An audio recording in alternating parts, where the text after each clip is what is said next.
여러분, 주 안에서 평안한지요?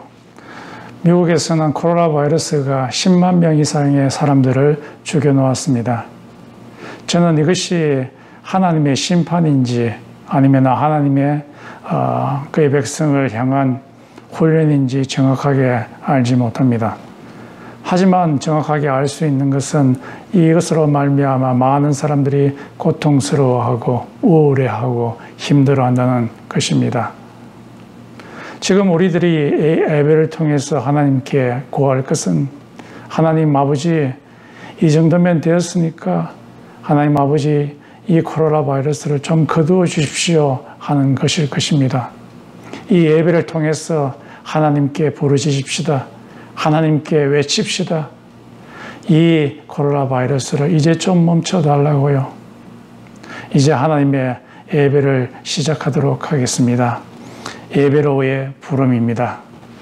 다 같이 기도드리겠습니다.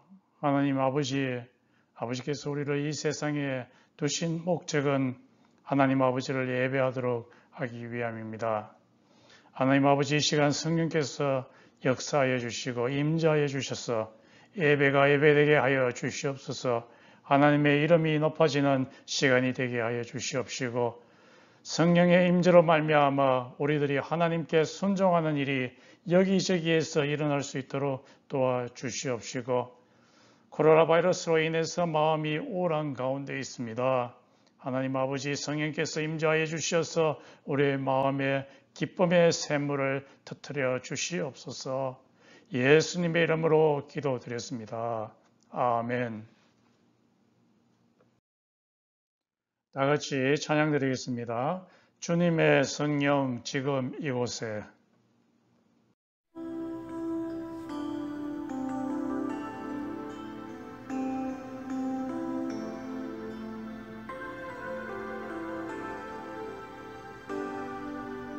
주님의 성령 지금 이곳에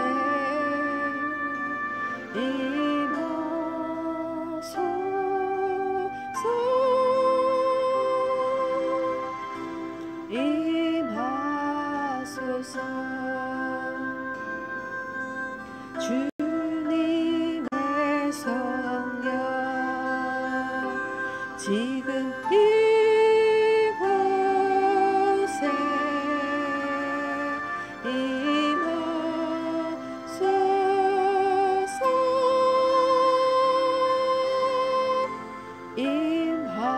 임하소서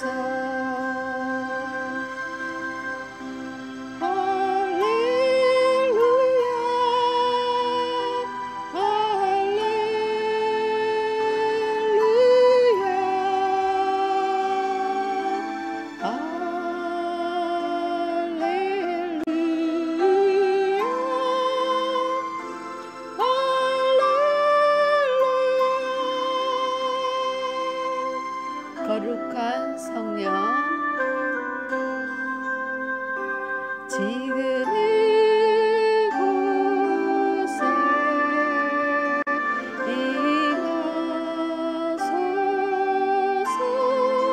임하소서 임하소서 거룩한 성령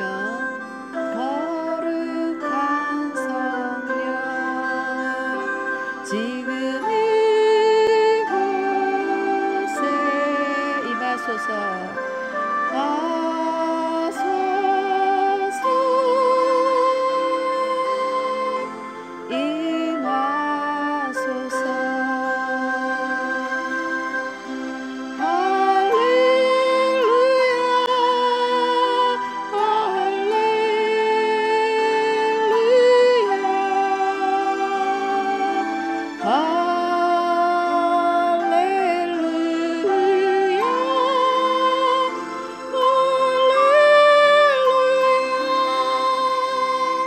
불같은 성령 지금 이곳에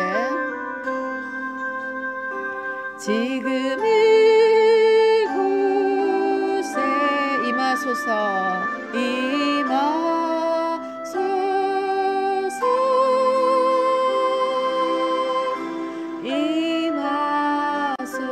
불같은 성령, 불같은 성령, 지금 이곳에, 지금 이곳에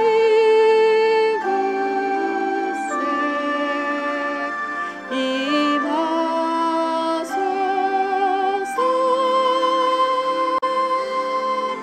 임하소서.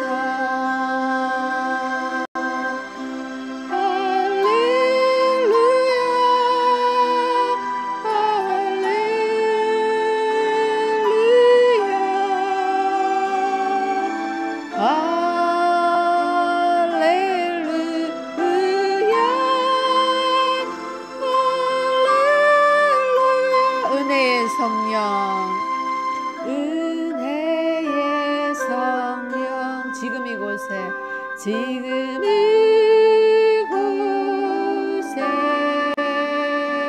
임하소서,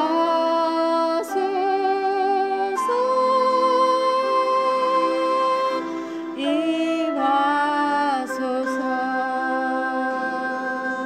은혜의 성령, 지금 이곳에, 지금 이곳에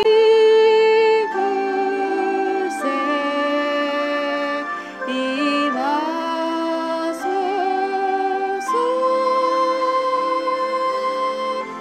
임하소서.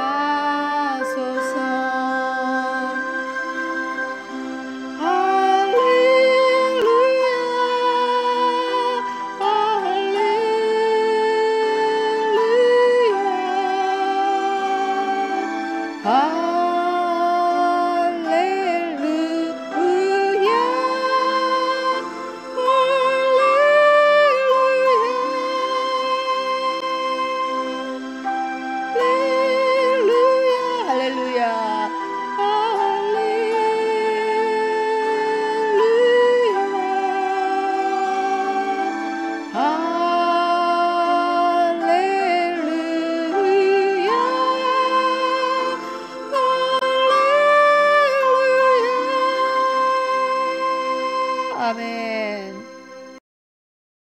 다 같이 교도하겠습니다. 교동문 135번 성령 강림입니다. 그의 위에 여호와의 영, 곧 지혜와 총명의 영이요 모략과 재능의 영이요 지식과 여호와를 경외하는 영이 강림하시리니 오직 하나님이 성령으로 이것을 우리에게 보이셨으니 성령은 모든 것, 곧 하나님의 깊은 것까지도 통달하시느니라. 내가 아버지께 구하겠으니 그가 또 다른 보혜사를 너희에게 주사 영원토록 너희와 함께 있게 하리니 그는 진리의 영이라. 보혜사 곧 아버지께서 내 이름으로 보내실 성령, 그가 너희에게 모든 것을 가르치시고 내가 너희에게 말한 모든 것을 생각나게 하리라. 오직 성령이 너희에게 임하시면 너희가 권능을 받고 예루살렘과 온 유대와 사마리아와 땅끝까지 이르러 내 정인이 되리라 하시니라. 아멘. 다 같이 사도신경으로 우리의 신앙을 고백하겠습니다. 전능하사 천지를 만드신 하나님 아버지를 내가 믿사오며 그 외아들 우리 주 예수 그리스도를 믿사오니 이는 성령으로 잉태하사 동정녀 마리아에게 나시고 본디오 빌라도에게 고난을 받으사 십자가에 못 박혀 죽으시고 장사한 지 사흘 만에 죽은 자 가운데서 다시 살아나시며 하늘에 오르사 전능하신 하나님 우편에 앉아 계시다가 저리로서 산자와 죽은 자를 심판하러 오시리라. 성령을 믿사오며 거룩한 공회와 성도가 서로 교통하는 것과 죄를 사하여 주시는 것과 몸이 다시 사는 것과 영원히 사는 것을 믿사옵나이다. 아멘. 광고 말씀 드리겠습니다. 코로나 바이러스에 유의해 주시기 바랍니다. 지금 우리가 사는 리온 카운티에 감염자가 400명 이상이 되었습니다. 그래서 이것은 우리 주위에 코로나 바이러스에 감염된 사람이 있음을 의미합니다. 그러므로 페이스 마스크를 날마다 끼워서 또 소셜 디스턴싱을 해서 이 코로나 바이러스에 걸리지 않도록 유의해야 될 것입니다.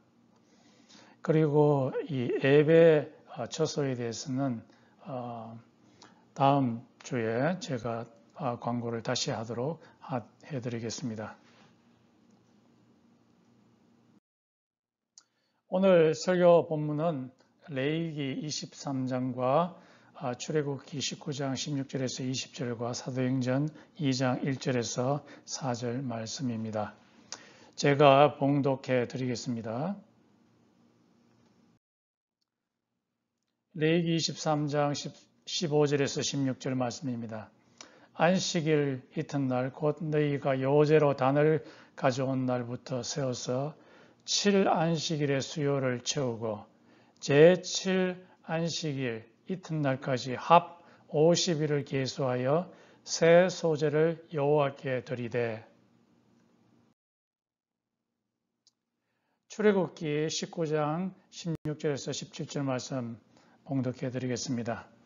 제3일 아침에 우레와 번개와 빽빽한 구름이 산 위에 있고 나팔 소리가 심히 크니 진중 모든 백성이 다 떨더라. 모세가 하나님을 맞으려고 백성을 거느리고 진에서 나오매 그들이 산기슭에 섰더니 시내산의 연기가 자욱하니 여호와께서 불 가운데서 거기 강림하심이라. 그 연기가 옹기점 연기같이 떠오르고 온 산이 크게 진동하며 나팔 소리가 점점 커질 때에 모세가 말한즉 하나님이 음성으로 대답하시더라. 여호와께서 시내산 곧 그 산 꼭대기에 강림하시고 그리로 모세를 부르시니 모세가 올라가매. 사도행전 2장 1절에서 2절 말씀입니다. 오순절날이 이미 이르매 저희가 다 같이 한 곳에 모였더니 홀연히 하늘로부터 급하고 강한 바람 같은 소리가 있어 저희 앉은 온 집에 가득하며 불의 혀같이 갈라지는 것이 저희에게 보여 각 사람 위에 임하여 있더니 저희가 다 성령의 충만함을 받고 성령이 말하게 하심을 따라 다른 방언으로 말하기를 시작하니라. 오늘의 말씀은 성령의 인도하심을 받아라 라는 제목으로 제가 설교하겠습니다. 반갑습니다. 오늘은 교회력으로 성령 강림 주일입니다. 그래서 오늘 말씀의 주제는 오순절의 성령 강림입니다. 제가 며칠 전에 사도행전 2장 말씀을 볼 때에 오순절 때 성령이 강림하는 것을 보게 되었습니다. 그래서 저는 궁금증이 생겼습니다. 어떻게 해서 오순절에 성령이 강림하실까? 오순절에 성령이 강림하실까? 그래서 이 문제를 해결하기 위해서 구약에 있는 여러 가지 책들과 또 중간기 문헌을 살펴본 결과 한 가지 해답을 도출했습니다. 그것은 모두 다 하나님의 임재를 의미하는 것이었습니다.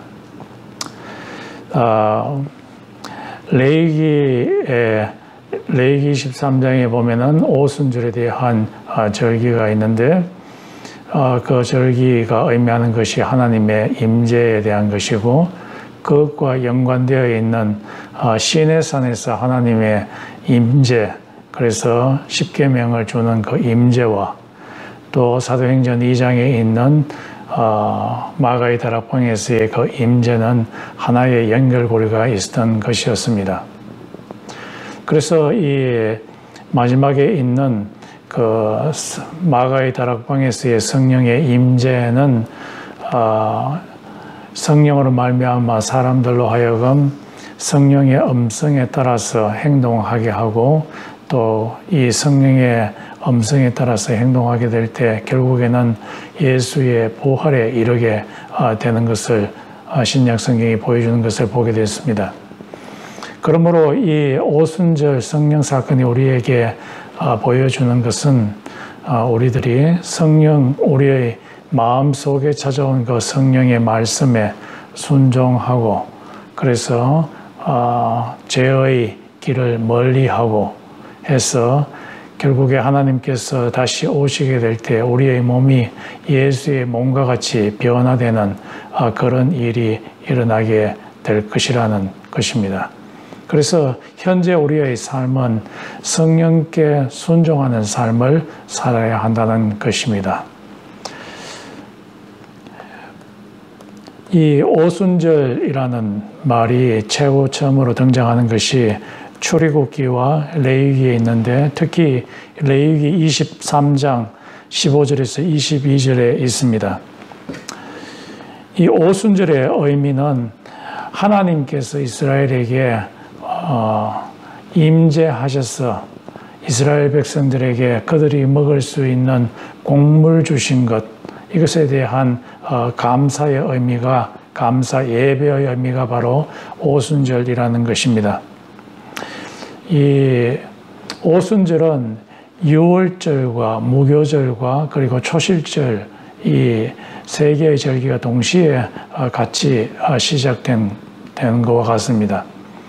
유월절은 이스라엘 백성들이 애굽에 있을 때에 죽음의 천사가 이스라엘의 집을 6월 넘어섰다고 해서 패스오버, 6월절이라고 하고요. 그리고 나서 광야 생활을 하는데 무교병을 먹었죠. 누룩이 들지 않은 그런 떡을 먹게 되고, 그리고 이제 초실절이 시작되는데, 초실절은 이스라엘 백성들이 가나안 땅에 들어가서 처음으로 곡식에 낫을 대는 시기입니다. 이 초실절부터 시작해서 77이 49, 77절이라고 하죠. 이 49일 동안 계속해서 이스라엘 백성들이 곡식의 단을 먹는 일이 일어나게 됩니다. 그래서 이 기간 동안에 추수가 다 일어나고, 그리고 49일이 지난 바로 다음 날 오순절이 되어서 하나님께서 임재하셔서 그들에게 곡식 주신 것에 대해서 감사하는 그 일이, 예배가 오순절에 일어났습니다. 그런데 이 오순절 사건하고 이스라엘 백성들이 시내산에서 경험한 하나님의 임재와 밀접한 관계를 맺고 있습니다.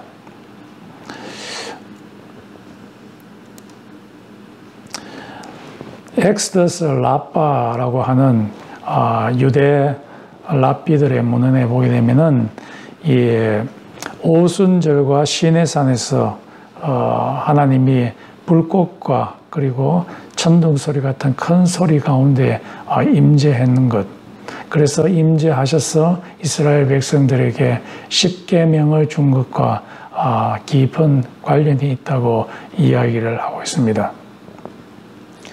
그래서 이 주빌리라고 하는 그 책에서는 시내산에 임재한 하나님이 모습이 불꽃과 같은 모습으로 임재하였다라고 그렇게 이야기하고 있고, 필로라는 역사학자도 시내산에 있는 아주 큰 소리가 바로 하나님이 불꽃과 같은 모습으로 보였다고 이야기하고 있고, 또 필로는 시내산에 있는 큰 천둥 소리가 바로 하나님의 입김에 의해서 이루어졌다라고 그렇게 이야기를 합니다.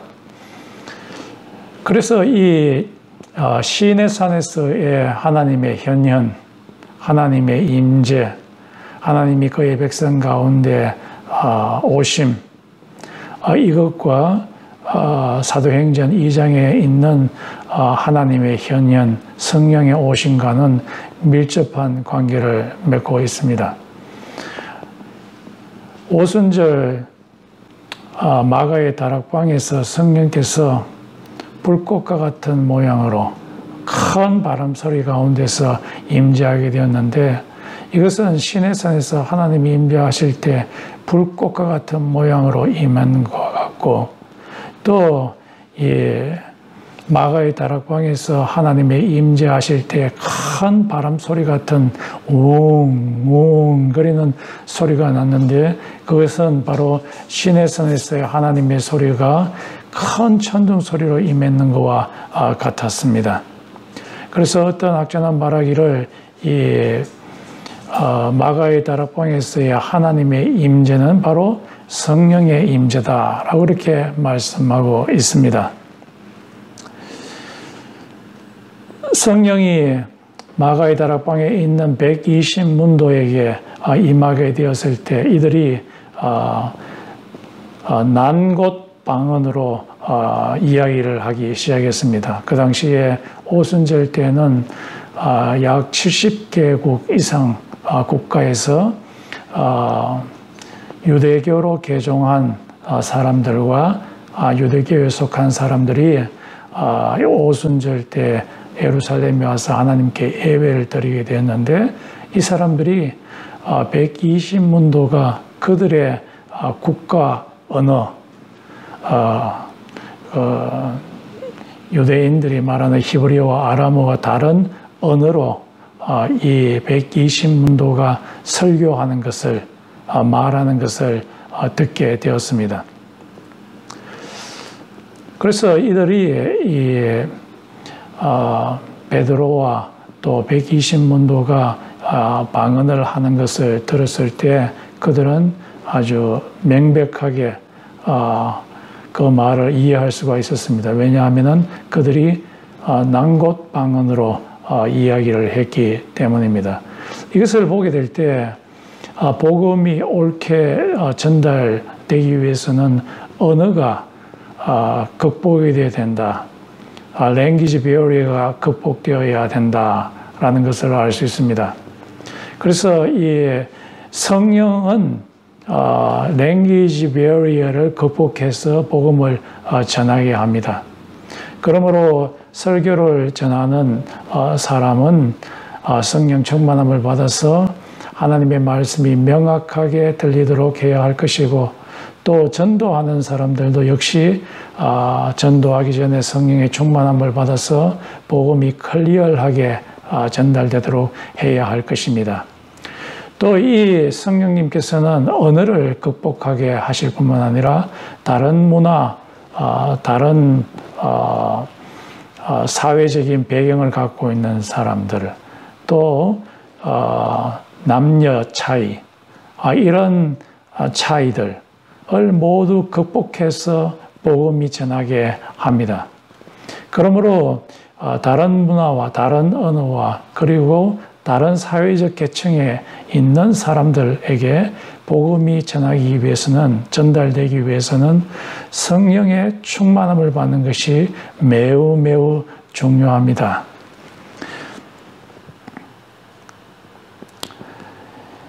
다락방에서 이런 성령의 충만해서 방언하는 일이 일어나게 되었을 때 그곳에 있었던 어떤 사람들은 이 사람들이 술 취해서 이런 일이 일어나고 있다라고 이야기를 하고, 또 현대의 어떤 사람들은 이것은 집단 체면 상태에 걸렸기 때문에 방언을 하게 된다라고 이렇게 이야기하지만은, 그러나 실제로 이 일은 일어난 일이었습니다. 성령에 의해서 일어난 일이었습니다. 성경에서는 성령님을 인격체를 가진 분이시라고 이야기를 합니다. 이 성령님은 단순한 물리적인 파워가 아니라 인격체를 갖고 있다고 이야기하십니다.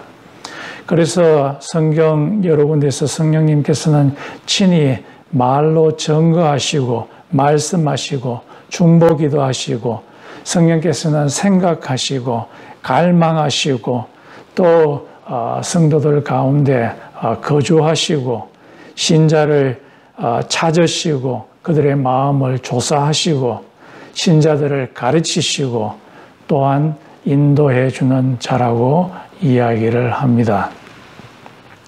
또 이 성령은 교회가 빌드업하도록 하기 위해서 각 사람에게 spiritual gifts, 성령의 은사를 주시는 분이라고 이야기하십니다. 그러므로 성령이 인격체를 가지신 분이시기 때문에 우리들은 성령을 대할 때 성령을 인격체로 대해야 합니다. 성령을 하나의 물리적인 물건같이 취급해서는 되지 않을 것입니다. 그래서 성령이 우리의 마음 가운데 뭐라고 말씀하시면은 우리들은 그 말씀에 순종해야 될 것입니다. 아주 여기에서 참 특이한 것은 성령이 오순절 다락방에 한 개인에게만 임한 것이 아니라 단체로, 한 그룹에 임했다는 것입니다. 120문도가 함께 모여있는 그 무리들 가운데 성령께서 임재하셨습니다. 한국에서도 평양 대부흥이나 원산 대부흥 때 교회에서 사람들이 많이 모여 있는 가운데 성령이 마치 오순절 다락방에서 임했던 것처럼 그들 가운데 임했습니다. 미국 대각성 운동 때에도 많은 사람들이 모여 있는 곳에 성령이 임했습니다. 존 웨슬리와 그의 무리들이 함께 모여 있는 그곳에 성령이 임했습니다. 그래서 이 성령님은 우리 교회가 한 13명 정도 되는데요. 우리 13명의 사람들이 함께 모여서 하나님께 예배 드릴 때 한목에 성령께서 임재하실 수 있게 됩니다. 성령님께서는 고린도전서 3장에 의하면은 교회 무리가 성전인데요. 이것을 교회 무리를 성전이라고 하는데 그 성전 가운데 거주하시는 분이라고 이야기하고 계시고, 또 고린도후서 13장 13절에서 바울의 축도에 성령의 교통하심이 너희 무리들에게 있을지어다 라고 이야기했습니다. 성령님께서는 많은 무리들이 모여있는 그 가운데서 운행하시고 그 무리들을 빌드업하시는 일을 하십니다. 우리들이 개인 구원, 한 사람 한 사람의 구원에만 초점을 맞춰서 신앙생활을 하게 되면은 그룹 가운데서, 무리들 가운데서 역사하시는 그 하나님의, 성령님의 역사하심에 대해서 우리가 잘 알지 못할 수가 있습니다. 성령님께서 무리들 가운데 역사하시기 때문에 고린도전서 3장에서는 너희 무리 가운데 악한 누룩을 제하여 버리라 라고 이렇게 말씀을 하십니다. 사기치는 일이나 성적인 타락하는 일이나 아주 고린도 교회에서는 수치스러운 일이 일어나게 됐죠. 어떤 아들이 계모를 성적으로 아주 수치스럽게 하는 그 일이 일어나게 되었습니다. 이런 악한 누룩이 너희 그룹 속에서는 일어나서는 안 된다라고 성경은 말하고 있습니다. 그러므로 교인 무리들이 거하는 성전이 깨끗해야 합니다. 그러므로 우리들은 이 교회 무리를 향한 하나님의 뜻을 발견하고 그 뜻에 순종해야 할 것입니다. 또한 이 성령 오심은 새 언약의 시작을 의미합니다.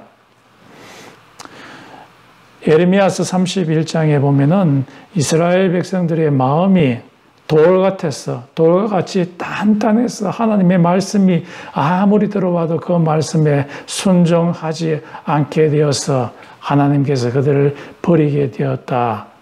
그래서 그들의 옛 언약을 파기하게 되었다라고 이렇게 이야기하고 있습니다. 그러면서 말씀하시기를 하나님께서 때가 되면은 새로운 언약을 시작하게 될 것이다 라고 말씀하시면서 또 이 에스겔서 11장과 그리고 36장 26절에서 28절에서 새 시대가 되면 하나님께서 이스라엘 백성의 마음 가운데 성령을 집어넣어서 그들의 돌같이 딱딱한 마음을 부드러운 마음으로 변화시키실 것이고, 그들이 부드러운 마음이 되어서 성령님께서 말씀하실 때 그 말씀에 순종하게 되는 역사가 일어나게 될 것이다 라고 그렇게 말씀하고 있습니다.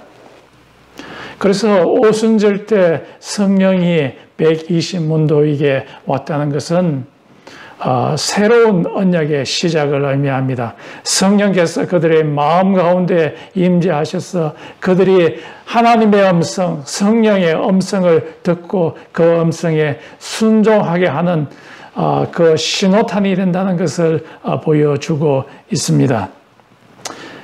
만일 우리들이 우리의 마음에 부어진 성령의 인도하심에 따라 하나님의 뜻을 따르고 있다면 우리들은 새 언약 백성이 되는 것입니다.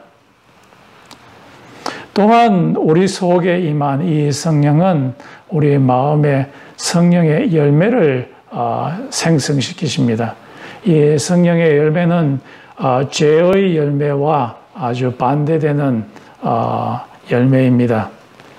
죄의 열매들, 죄의 가치관들은 남들을 속이고 사기치고 화가 나서 남들한테 고래고래 소리 지르고 남의 감정을 상하게 하고 또 우상 숭배하고 점치러 다니는 그런 가치관입니다.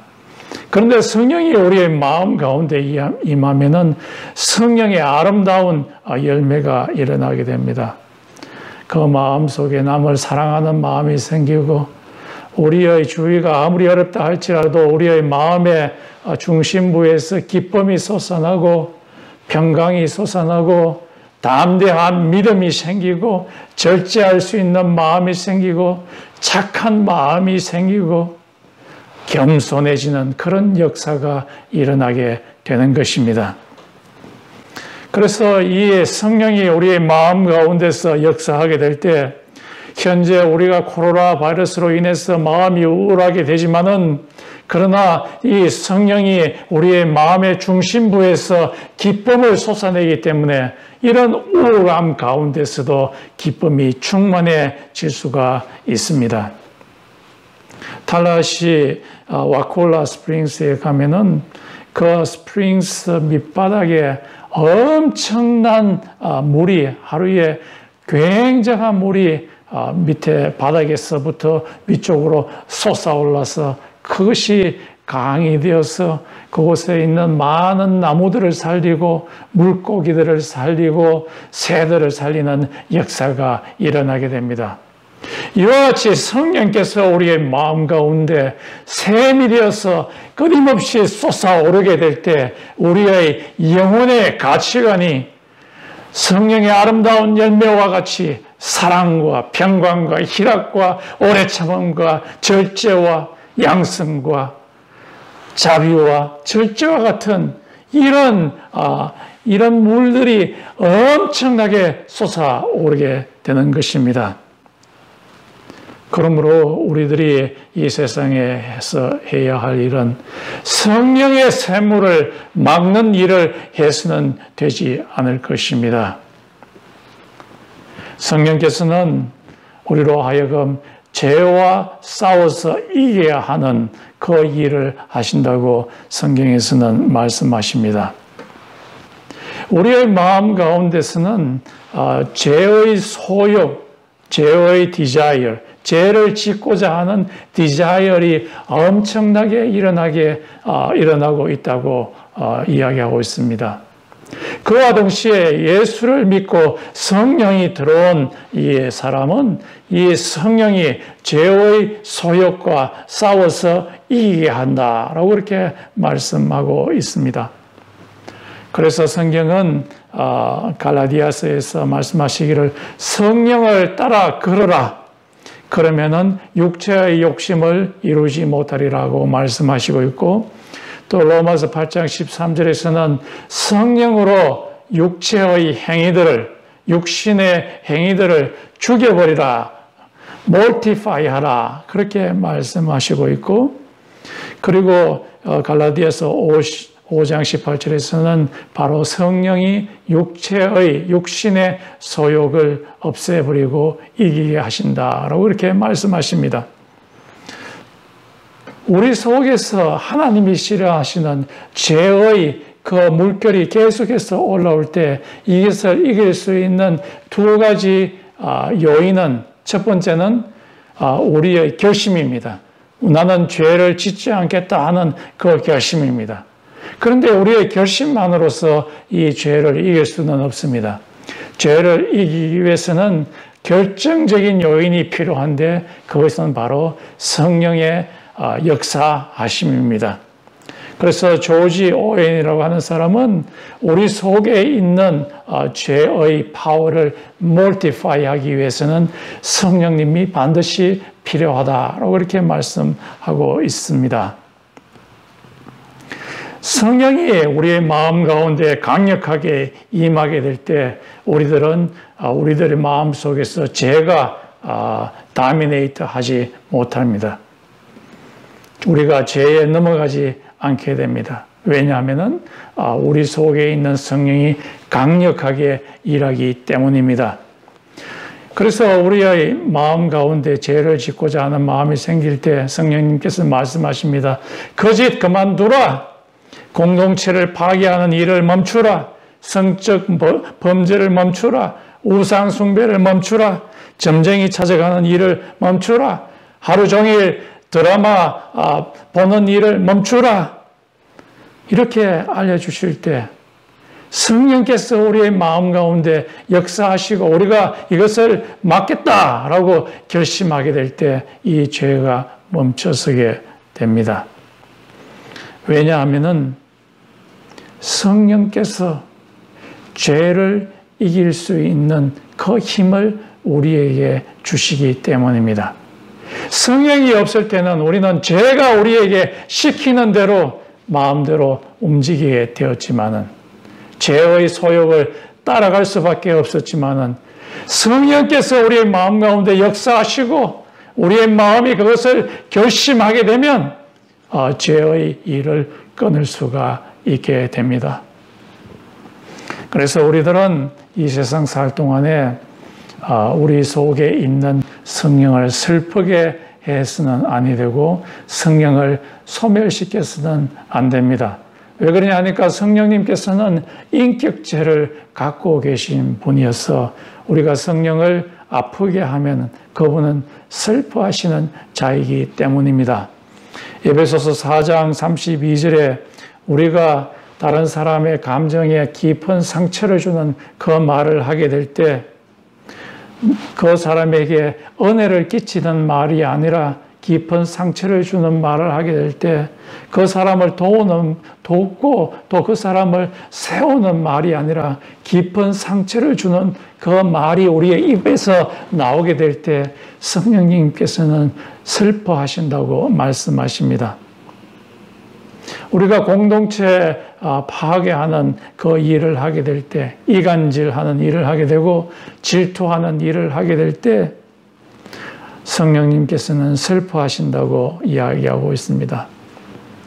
또한 이 성령님은 소멸될 수도 있는 분이십니다.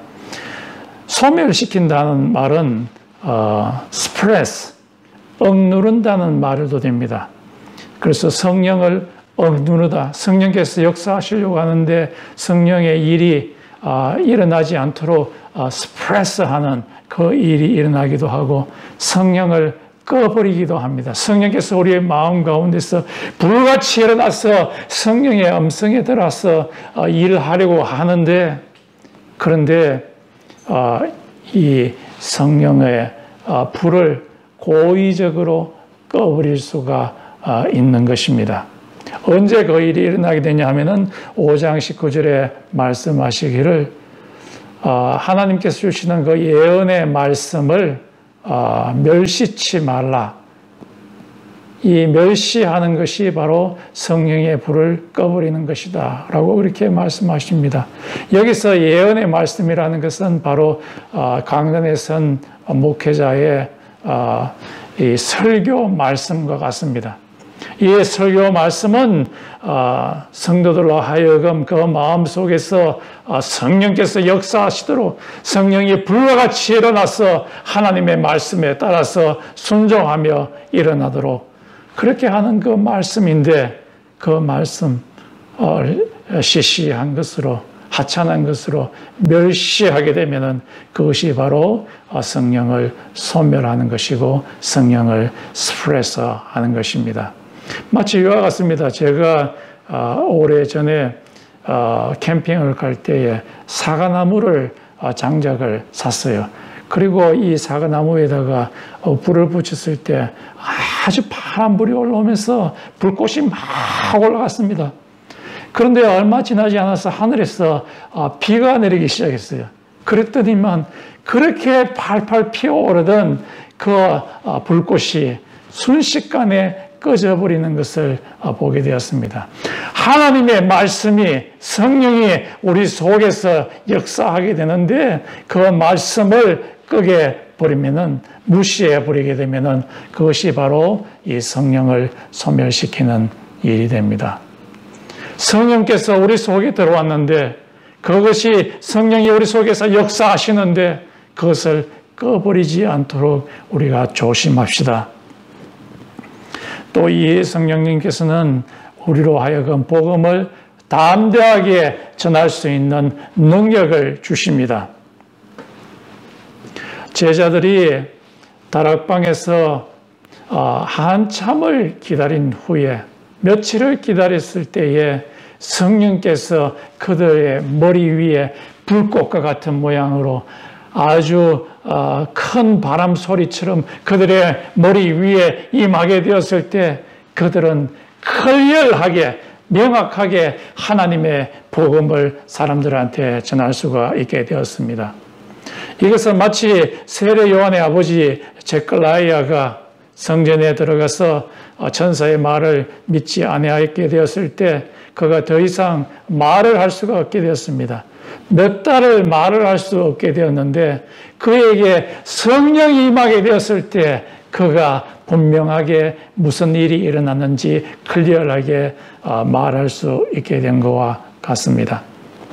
설교자가 성령에 의해서 충만함을 받게 될 때 하나님의 말씀을 클리어하게 전달할 수가 있습니다. 우리들이 우리의 주위에 있는 믿지 않는 자들에게 복음을 전하려고 할 때 성령의 충만함을 먼저 받고 전해야 합니다. 그래야지 우리가 복음을 클리어하게 전할 수 있기 때문입니다. 그래서 사도행전 1장 8절에서 하나님께서, 예수님께서 그의 제자들에게 말씀하셨습니다. 너희들이 성령을 기다리라. 성령이 너희에게 임하면 너희가 땅 끝까지 복음을 전하게 되리라 라고 그렇게 말씀하셨습니다. 성령이 임하게 되었을 때 베드로가 담력을 얻게 되었습니다. 그가 성령을 받기 전에, 오순절의 다락방에서 성령을 받기 전에는 세 번이나 대제사장 뜰에서 여종에게 예수를 모른다고 부인을 했습니다. 그러나 그가 성령을 받은 후에 그는 담대해져서 대제사장 앞에서 바로 예수가 메시아고 주라고 담대하게 말할 수가 있게 된 것입니다. 그렇습니다. 우리들도 마찬가지입니다. 성령을 받기 전과 받은 후의 삶은 너무나도 변화가 큽니다. 우리들은 성령의 능력을 받아야 합니다. 그래야 하나님의 말씀을 분명하게 믿지 않는 자들에게 전할 수 있기 때문입니다. 바로 우리 속에 들어온 이 성령님이 우리가 장차 예수님과 같은 부활체를 가질 수 있는 정표가 되는 것입니다. 예수님께서는 부활의 첫 열매가 되셨습니다. 예수님께서는 이 세상 몸이 아닌 하늘에 속한 몸, 시간과 공간을 초월하는 첫 번째 사람이 되었습니다. 그 다음에는 성령이 들어온 사람들입니다. 성령이 마음속에 들어온 그 사람은 예수님께서 다시 오시게 될 때 예수님의 몸과 같은 그런 몸으로 변하게 될 것입니다. 그 몸은 더 이상 우는 것이 아니라 곡하는 것이 아니라 아픈 것이 없는 그런 몸, 시간과 공간을 초월하는 그런 몸이 될 것입니다. 며칠 전에 미국에서 한 환자가 한 의사를 찾아왔어요. 이 환자는 매일매일 맥주 캔 15병에서 20캔을 먹어서 이 간병이 생기고 지금으로 말하면은 이 간경화증 비슷한 것이 생기게 되어서 이 의사에게 찾아왔습니다. 찾아왔는데 보니까 이 간이 좋지 않을 뿐만 아니라 그 환자는 하루에 맥주 캔을 15개에서 20개 정도 매일매일 마시는 자였습니다. 그래서 그 사람은 간이 아주 나쁘게 되었습니다. 간변이 생기고 간경화증이 생겨서 굉장히 괴로워하고 고통스러워했습니다. 거기에다가 복수까지 차서 숨을 쉴 때마다 허덕거리는 자였습니다. 설상가상으로 이 사람이 의사한테 진단을 받을 때 피를 토하게 되었습니다.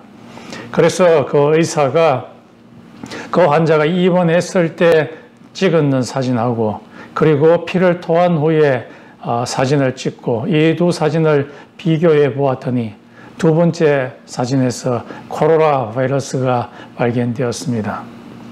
이런 자라 할지라도 성령이 그의 마음속에 임하게 되면 예수께서 다시 오시게 될 때 그 성령으로 말미암아 예수의 부활체와 같은 늙지 아니하고 죽지 아니하고 병들지 아니하는 그런 몸으로 변화되게 될 것입니다. 바로 성령 때문에 이 일이 일어나게 되는 것입니다. 이 성령의 임재는 마가의 다락방에서 벌써 임재했지만은 아직까지 온전하게 임재하지 않았습니다. 예수께서 다시 이 세상에 오시게 될 때 성령의 임재를 우리는 가장 진하게 느끼게 될 것입니다. 이 세상에 성령이 없었더라면, 성령이 우리의 마음 가운데 들어오지 않았더라면 우리는 소망이 없는 사람이 될 것입니다. 이 세상에서 절망하며 살아갈 수밖에 없게 될 것입니다. 죽음 가운데 굴복하며 병 가운데 굴복하며 지낼 수밖에 없게 될 것입니다. 그러나 성령이 있기 때문에 그 성령으로 말미암아 부활의 소망을 갖게 되는 것입니다. 여러분의 친척 가운데, 여러분의 남편 가운데, 아내 가운데, 형제 가운데, 자매 가운데 아직까지 예수를 믿지 않아서 그 속에 성령이 없는 분들이 있습니까? 그분들에게 예수를 전하십시오. 그러면 성령이 그 속에 들어오게 될 것이며 그들은 죽지 아니하고 늙지 아니하고 시간과 공간의 한계에 갇히지 않는 그런 자가 될 것입니다. 그분들에게 꼭 예수를 전하십시오. 우리가 비록 성령을 받았다 할지라도 이 세상에서의 우리의 삶은 날마다 우리의 몸은 후패해가고 그 사람은 후패해 갑니다. 마치 이 세상에 있는 텐트가 점점 퇴락해지는 것처럼, 집들이 점점 퇴락해지는 것처럼 우리의 그 사람은 퇴락해가지만은 우리의 속사람은 성령으로 인해서 점점 활성화되며 예수 그리스도께서 오시게 될 때 성령께서는 가장 강력하게 우리의 삶 가운데 역사하는 일이 일어나게 될 것입니다. 현재 이 세상에서 일어나고 있는 코로나는 우리로 하여금 매우 우울하게 만듭니다. 그럼에도 불구하고 우리의 마음속에 있는 성령의 샘에서는 성령이 역사하게 될 때 기쁨이 샘처럼 솟아나는 역사가 일어나게 됩니다. 아무리 세상이 우울하고 슬프다 할지라도 성령 때문에 우리는 기뻐할 수가 있는 것입니다. 성령은 인격체를 갖고 계시는 분이십니다.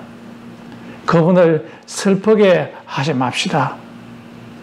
그분이 우리에게, 우리의 마음속에, 마음의 귀에 속삭일 때 이렇게 하라, 저렇게 하라고 지시할 때 그분의 말씀에 순종하며 나아갑시다. 그의 말에 세밀하게 귀를 기울이십시다. 그러면 우리의 영혼이 살아나는 역사가 일어나게 될 것입니다. 다 같이 기도하겠습니다. 하나님 아버지, 우리의 돌 같은 마음 가운데 성령을 부어주셔서 부드러운 마음이 되게 해주시고 하나님의 말씀에 따라서 살아갈 수 있게 해주셔서 감사합니다. 하지만 우리의 삶을 뒤돌아볼 때 우리의 마음이 때때로 돌과 같은 마음이어서 아무리 하나님께서 우리에게 말씀하시지만은 죄가 더 좋아서 그 길을 따라갈 때도 있었습니다. 용서하여 주시옵소서. 하나님 아버지께서 말씀하시고 성령께서 우리에게 역사하실 때, 성령께서 우리에게 지시하실 때 그 지시를 열심히 그리고 조심스럽게 끝까지 완결할 수 있도록 따라갈 수 있도록 주님께서 인도하여 주시옵소서. 예수님의 이름으로 기도드렸습니다. 아멘. 다 같이 성령이 오셨네 찬양 드리겠습니다.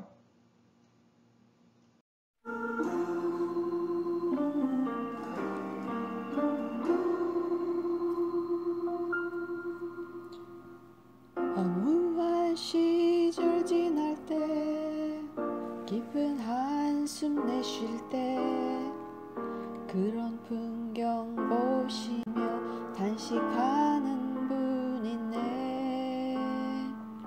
고와 같이 너희를 버려두지 않으리.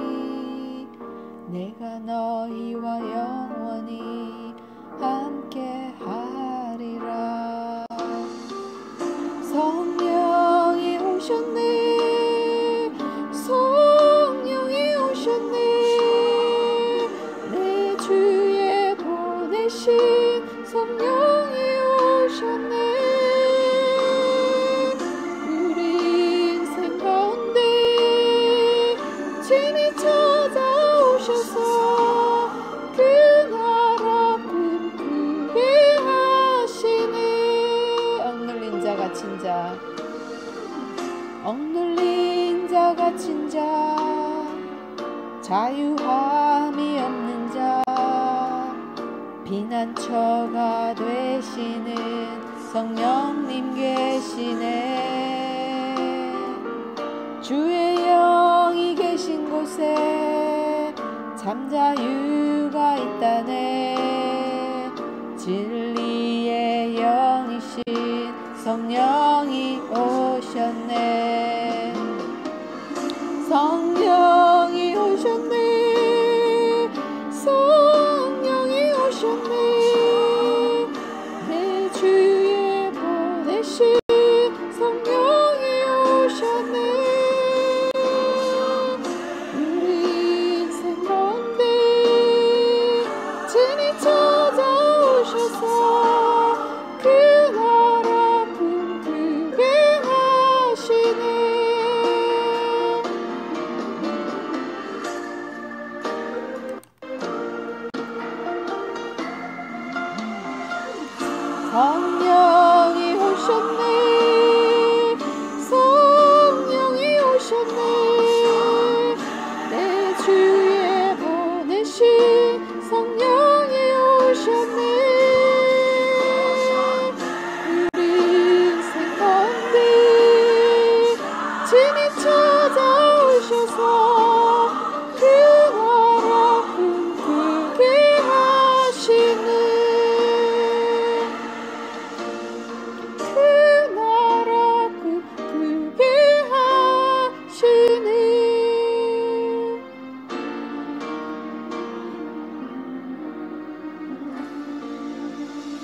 아멘. 다 같이 기도드리겠습니다. 지금은 우리 주 예수 그리스도의 은혜와 하나님 아버지의 극진하신 사랑과 성령의 교통하심이 성령과 동행하는 삶을 살고자 하는 탈라시 모든 성도들에게 있을지어다. 아멘.